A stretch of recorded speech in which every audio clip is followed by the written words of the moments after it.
Tu as le pouvoir. Alors choisis le prochain film en fin de vidéo. Deuxième adaptation du Chevalier Noir par Tim Burton, on voit le fameux justicier de Gotham affronter le Pingouin et Catwoman. Dans une atmosphère particulière dont Burton en a le secret, ce film montre ainsi un univers bien sombre de Batman. Fan du film ou du comics, vous n'avez pas pu passer à côté de ce long métrage. Mais savez-vous tout autour de cette adaptation? Il est temps de sortir votre plus beau costume et de partir à bord de la Batmobile à direction de 5 faits sur ce film.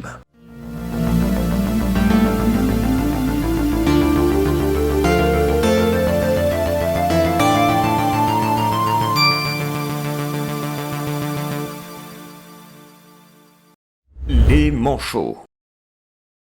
Un élément qui a dû vous frapper lors du visionnage du film est bien sûr la présence de ces grands oiseaux. La production voulait utiliser des manchots royaux, mais les seuls apprivoisés en captivité se trouvaient dans un sanctuaire d'oiseaux dans le Cotswold, au cœur de la campagne anglaise. Ainsi, les oiseaux ont été transportés aux États-Unis dans une soute réfrigérée d'un avion. Ils ont reçu une fois sur place leur propre remorque réfrigérée, leur propre piscine, avec une demi-tonne de glace fraîche chaque jour et du poisson frais livré tous les jours directement depuis les quais. Les oiseaux avaient également un garde du corps 24 heures sur 24. Et de toute évidence, les oiseaux ont apprécié l'expérience, car après leur passage à Hollywood, la plupart d'entre eux s'étaient accouplés et avaient produit des œufs. Signe certain d'un manchot satisfait. Pour être avec eux lors des tournages, 4 maîtres s'occupaient des manchots, afin d'assurer leur sécurité. L'équipe technique et les acteurs ont été invités à s'abstenir de toucher ces animaux d'ailleurs. Pour faciliter leur déplacement, des rampes spéciales ont été construites pour ces stars des banquises, qui avaient une surface antidérapante. En plus des vrais manchots, 50 faux manchots mécaniques ont été utilisés dans de nombreuses scènes. D'ailleurs, petite anecdote cute, dans une interview pour la télévision, Stan Winston, alors maquilleur pour le film, a raconté une petite anecdote sur la façon dont son équipe collectait les manchots mécaniques. Après une journée de tournage, et on trouvait l'un des vrais manchots blottis contre un manchot mécanique, comme s'il lui faisait un câlin.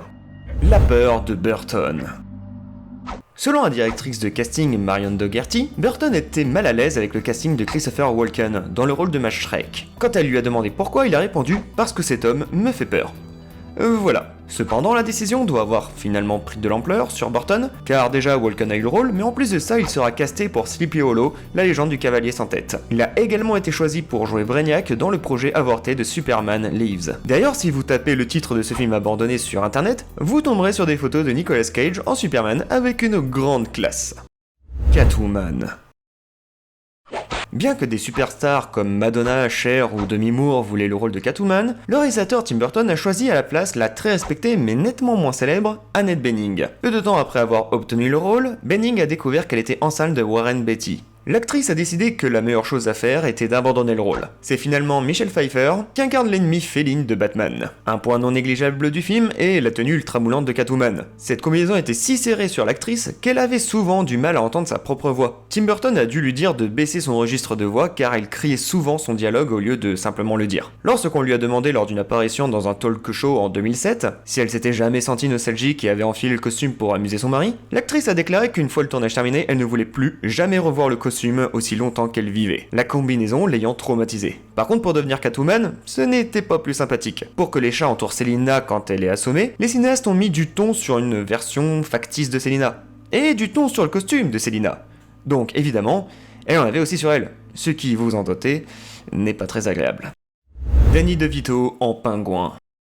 Pour maintenir le secret concernant le personnage du pingouin, il était interdit à Danny DeVito de décrire le maquillage à quiconque en dehors de la production, y compris aux membres de sa famille. Bien que des photographies de l'acteur sous sa forme de pingouin aient été publiées dans une publication une fois la production commencée, le maquillage a eu quand même son effet lors de sa sortie. Personne ne voulait parler à Danny sur le plateau parce qu'il faisait peur à tout le monde, Tim Burton mentionnait. Il ajoutait ceci. Je ne sais pas si c'était sa façon habituelle de travailler, mais il y a eu des moments où il fallait cliquer dessus et il était complètement ce personnage, qui était totalement antisocial, qui avait été un peu trop longtemps hors de la boucle. Danny était à 100% dans la transformation, affirma-t-il. D'ailleurs, avec le maquillage et tout, c'était une création complète. L'apparence du pingouin a clairement été influencée par le personnage titre du cabinet du docteur Caligari en 1920. Returns, mais pas une suite. Tim Burton n'aimait pas faire de suite. Il a donc décidé d'orienter Batman, le défi, de façon à ce que les références du premier volet soient retirées, afin de coller plus à sa vision et ses exigences. Il a ainsi fait le maximum pour enlever les références à Batman dans le script, qui a donc dû être réécrit. Parmi celles-ci, le personnage de Vicky Vale, incarné par Kim Basinger, purement et simplement envoyé aux oubliettes, même si Bruce Wayne en discute rapidement avec Selina Kyle et Alfred. Et voilà pour ce film, j'espère que cet épisode vous aura plu. Pour me soutenir, vous pouvez mettre le like, vous abonner si ce n'est pas fait, et surtout mettre en commentaire le prochain épisode. Je vous laisse le choix entre ces deux films, je vous dis à très bientôt sur la chaîne, salut les amis de YouTube.